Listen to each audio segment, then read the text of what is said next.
হয়তো তারা থাকবে না হলে আমরা থাকবো, আপনাদের জবাব রাজপথে দেওয়া হবে। আমি রাজনৈতিক কথা কিছু বলবো না, বেশি কিছু বলতে চাই না রাজনৈতিক কথা। আজ 16 ডিসেম্বর সকাল থেকে মহা সমাবেশে দলে দলে বেরিয়ে আসছে আওয়ামী লীগ নেতাকর্মীরা।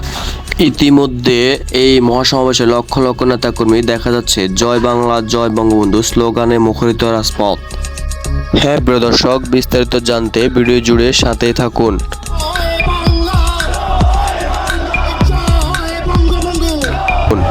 এদিকে এই আন্দোলন ঠেকাতে রীতিমতো হিমশিম খাচ্ছে আইন শৃঙ্খলা রক্ষাকারী বাহিনী। এছাড়াও দল ও দলের নেতা কর্মীদের রাজপথে ভয় না পেয়ে শক্ত অবস্থানের আহ্বান জানিয়েছে শেখ হাসিনা পুত্র সজীব ওয়াজেদ জয়।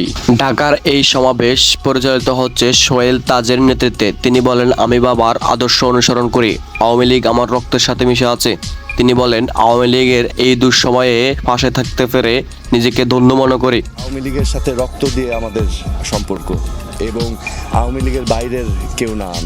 আমি আওয়ামী লীগে ছিলাম, আমি আওয়ামী লীগে আছি, আমি আওয়ামী লীগে চিরকাল থাকবো।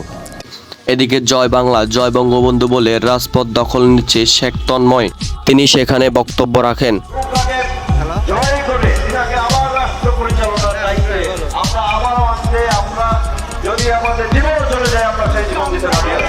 তো প্রিয় দর্শক, এই নিয়ে আপনার কি মন্তব্য কমেন্ট করে জানিয়ে দিন এবং পরবর্তী আপডেট পাওয়ার জন্য আমাদের চ্যানেলটাকে সাবস্ক্রাইব করে সাথেই থাকুন। ধন্যবাদ।